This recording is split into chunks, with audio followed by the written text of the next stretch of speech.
Thank you.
ക്രിസ്തീയ ഉത്തമ കുടുംബത്തിലാണ് വിശുദ്ധ അൽഫോൻസാമ ജനിച്ചതും വളർന്നത്. അൽഫോൻസാമയ്ക്ക് ഈ സ്നേഹപ്രകൃതം ലഭിച്ചത് കുടുംബത്തിൽ നിന്നുമാണ്.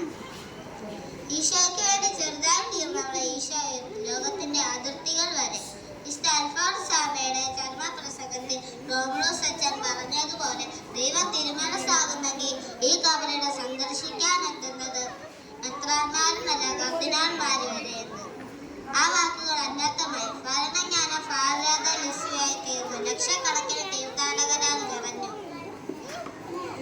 അൽഫോൻസാമ വളരെയേറെ കുട്ടികളെ സ്നേഹിച്ചിരുന്നു. അതുകൊണ്ട് തന്നെ ആദ്യം അൽഫോൻസാമയുടെ മഹത്വം തിരിച്ചറിഞ്ഞത് കുട്ടികൾ തന്നെയാണ്. അന്ന് കുട്ടികൾ പ്രാർത്ഥനാപൂർവ്വം കത്തിച്ച മെഴുകുതിരികളാണ് ഇന്നത്തെ മെഴുകുതിരി പ്രദക്ഷിണത്തിൽ എത്തി നിൽക്കുന്നത്. നമുക്ക് വിശുദ്ധ അൽഫോൻസാമയുടെ മാധ്യസ്ഥ യാചിക്കാം എന്ന് പറഞ്ഞുകൊണ്ട് നിർത്തുന്നത്. നന്ദി. ബഹുമാന സദസ്സിന് സാധനം കൂപ്പുകായി.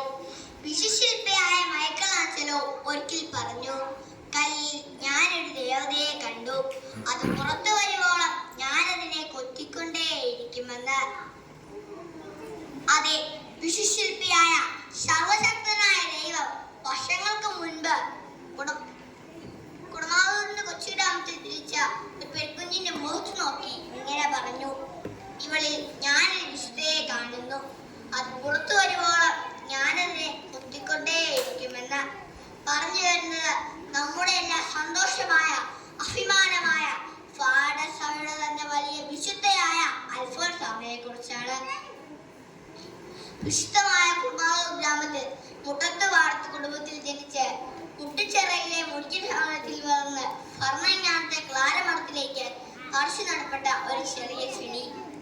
ദൈവത്തിന്റെ സ്നേഹം കലകവിഞ്ഞൊഴുകുന്ന ശാന്തസുന്ദരമായ ഒരു പന്നീർ ചോല പോലെ അനുരേഖത്തിന്റെ, കാരുണ്യത്തിന്റെ, മനസ്സിലാക്കലിന്റെ, കരുതലിന്റെ, വാത്സല്യത്തിന്റെ 1000 മനസ്സുകൾ പകർന്നേകി ഒത്തിരി കുരുന്നു മനസ്സുകൾക്ക് ദൈവസ്നേഹത്തിന്റെ പരിമളത്തിൽ പകർന്നു നൽകിയ വിശുദ്ധ.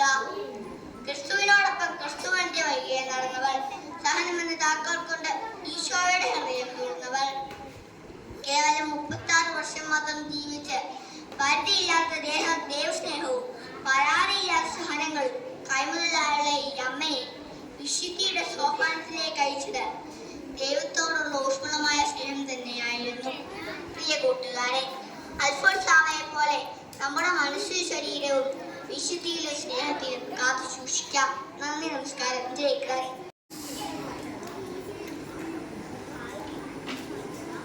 പരിത്രാണകനാമീശോ പോരുക, മമ മാനസപ്പൂവാടിയിൽ പോരുക, ദിവ്യ സ്നേഹാഗ്നി വീശിയെന്നിൽ വാഴുക, സുരദീപ്തി ചിന്തിയെന്നും വാഴുക, ഉൾമൂടി ചൂടി പൻകുരിശേന്തി കൽവരിയേറിയ നാഥ, നിന്മേനി പിളർന്ന ചോരയൊഴുകി രക്ഷ നേടിയ കഥയോർത്ത് സുരപീയൂഷമെനിക്കേകുക, നവജീവിതത്തിൻ പാതയെ കാട്ടുക, ദിവ്യ സ്നേഹാഗ്നി വീശിയെന്നിൽ വാഴുക, സുരദീപ്തി ചിന്തിയെന്നും വാഴുക. എല്ലാവർക്കും നമസ്കാരം. അൽഫോൻസാമയുടെ തിരുനാൾ മംഗളങ്ങൾ. സഹനത്തിന്റെയും ക്ഷമയുടെയും ഉത്തമ മാതൃകയായ വിശുദ്ധ, നമ്മുടെ ഭരണജ്ഞാനം ദേശത്തെ ലോകത്തിന്റെ നെറുകയിലെത്തിച്ച വിശുദ്ധ, കൊച്ചു ത്രേസ്യ പുണ്യവതിയെ പോലെ ആകണമെന്ന് ആഗ്രഹിച്ച് ജീവിച്ചവൾ, ഈശോയോടുള്ള സ്നേഹത്തിൽ എല്ലാവരോടും സ്നേഹിച്ച വിശുദ്ധ അന്നക്കുട്ടി എന്ന അൽഫോൻസാമ. അൽഫോൻസാമയെ പോലെ നമുക്കും പരസ്പര സ്നേഹത്തിൽ ജീവിക്കാം. അൽഫോൻസാമയുടെ തിരുനാൾ മംഗളങ്ങൾ നേരുന്നു.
എനിക്ക് സ്വർഗമാണ്. ആരെയും നോക്കാൻ എനിക്ക് മക്കളില്ല. എനിക്ക് ഈശ്വരനെ മാത്രം മതി. മറ്റൊന്നും വേണ്ട. ഒന്നും ഓർത്തും വിഷമിക്കണ്ട. നമ്മുടെ കൂടെ ഈശോയുണ്ട്. ഈശോ പൂർണ്ണമായി സ്നേഹിക്കണമെന്ന് എനിക്കുള്ളൂ. ഈശോ എന്ന് പറയുന്ന നാവിന് ഏറെ മധുരമായിരിക്കും.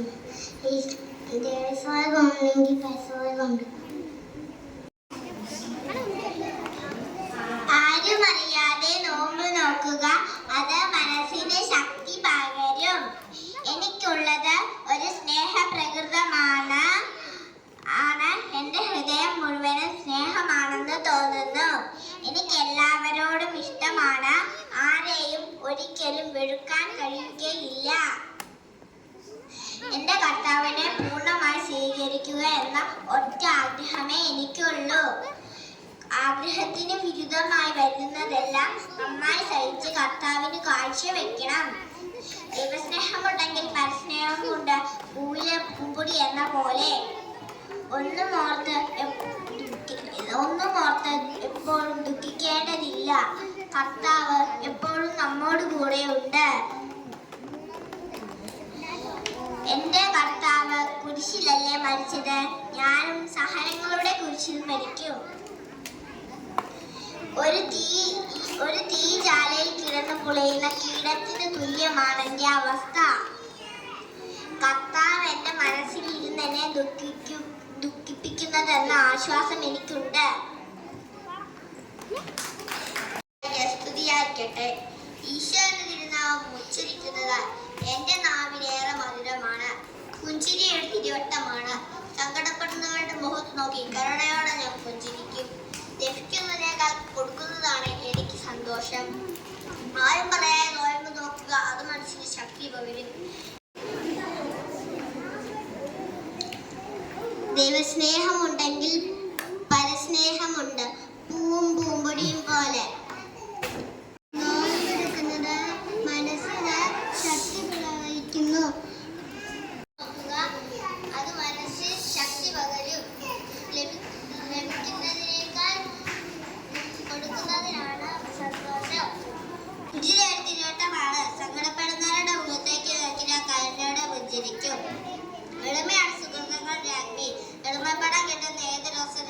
ഒരു ഭാഗ്യമായി കരുതുന്നു.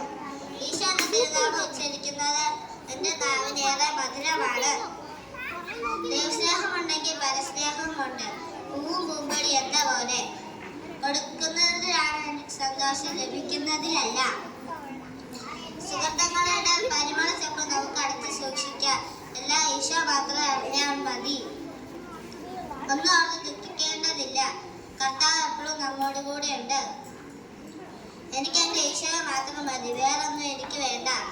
എന്റെ ആത്മനാഥൻ കുരിശിലല്ലേ മരിച്ചത്, എനിക്ക് സഹനങ്ങളുടെ കുരിശിൽ മരിക്കണം. കഠിന വേദനകളിലും വലിയ പരീക്ഷണങ്ങളിലെ ആത്മനാഥനോടുള്ള ബന്ധത്തെ ഉറപ്പിച്ചേർത്തത് കുരിശിൽ ചവിട്ടിയ സ്ത്രീയാണ്. എല്ലാ വേദനകളും ഈശോ തിരുഹൃദയത്തിൽ സമർപ്പിക്കുമ്പോൾ കൈവരുന്ന സന്തോഷം എത്രയോ വലുതാണ്. എന്റെ കഷ്ടപ്പാടുകൾ വന്നാലും ഞാൻ ഒരിക്കലും ആവലാതി പറയുകയില്ല.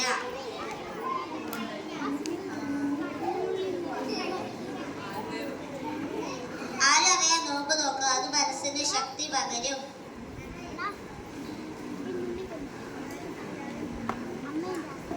ആഗ്രഹത്തിന് വിരുദ്ധമായി വരുന്ന എല്ലാം കർത്താവിനെ കാഴ്ച അർപ്പിക്കും.